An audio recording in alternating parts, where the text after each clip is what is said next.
4 வருஷம் தொடர்ந்து 4 சட்டமன்ற கூட்டத்தொடர் 4 முறை இந்திய அரசியலமைப்போட பிரதிநிதியா தமிழ்நாட்டுக்கு வந்தவர் சட்டமன்றத்தை விட்டு வெளிநடப்பு செஞ்சிருக்காரு. இப்போ தமிழ்நாடு ஓட்டு போட வெறும் 40 நாள் இருக்கும்போது அவரை ரொம்ப அமைதியா மாத்திட்டாங்க. எந்த ஒரு மன்னிப்பும் இல்ல, விளக்கமும் இல்ல, பொறுப்பேற்பும் இல்ல. இது வெறும் அரசியல் அலசல் இல்லைங்க. இது உங்கள பத்தினது, உங்க சட்டமன்றத்தை பத்தினது, மக்களாகிய உங்க அதிகாரத்தை பத்தினது.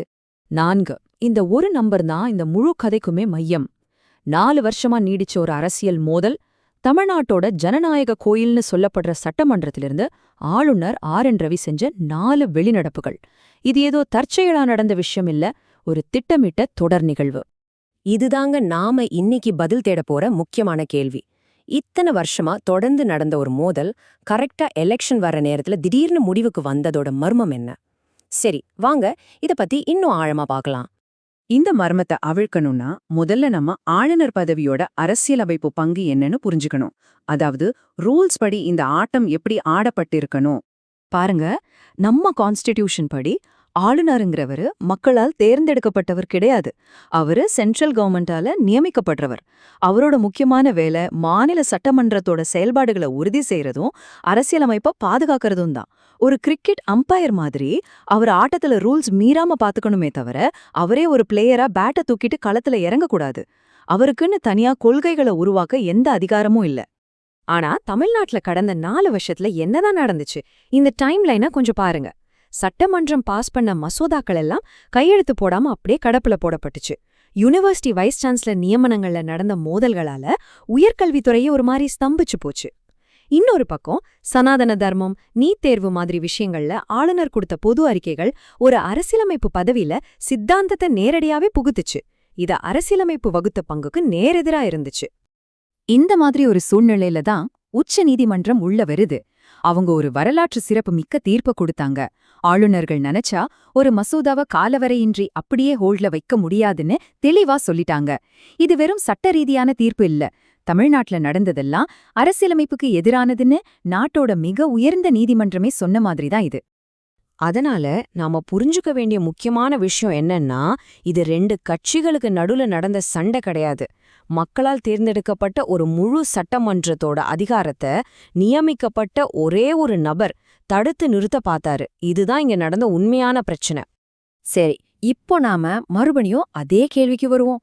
இவ்வளவு நடந்த பிறகும் இந்த மாற்றம் கரெக்டா தேர்தலுக்கு முன்னாடி மட்டும் ஏன் வந்தது? இதுக்கு பின்னாடி இருக்கிறது அரசியலமைப்பு அக்கறையில பக்கா எலெக்ஷன் கணக்கு. இந்த தேதிகளை கொஞ்சம் நல்லா கவனிச்சு பாருங்களேன். மார்ச் 5ஆம் தேதி டிரான்ஸ்ஃபர், ஏப்ரல் 23ஆம் தேதி எலெக்ஷன். இவ்ளோ பக்கத்துல இருக்கிறது தற்செயலான விஷயம்னு நினைக்கிறீங்களா? அரசியல்ல டைமிங் தான் எல்லாமே. உண்மையில என்ன நடந்திருக்குன்னா, ஆளுநர் ஆர்.என். ரவி செஞ்சது தப்புன்னு அவரை மாத்தல. அவரு ஆளுங்கட்சிக்கு தேர்தல்ல ஒரு சுமையா, ஒரு லயபிலிட்டியா மாறிட்டாருங்கிறதுக்காக தான் மாத்தப்பட்டிருக்கார். இதுக்கு பின்னாடி இருக்கிற அரசியல் தந்திரம் ரொம்ப சிம்பிள். முதல்ல ஆளுநரை மாநில அரசுக்கு அழுத்தம் கொடுக்கிற ஒரு கருவியா பயன்படுத்த பார்த்தாங்க.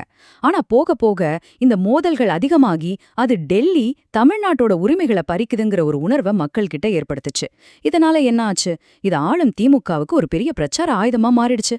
கடைசியா அவரை இங்க வச்சிருக்கிறது தங்களுக்கு லாபத்தை விட நஷ்டத்தை தான் அதிகமா கொடுக்குதுன்னு புரிஞ்சுக்கிட்டதும் இந்த இடமாற்றம் நடந்திருக்கு. இது ஒரு டாக்டிக்கல் ரீட்ரீட், அதாவது போர்க்களத்துல பெரிய வெற்றிக்காக சின்னதா பின்வாங்குற மாதிரி.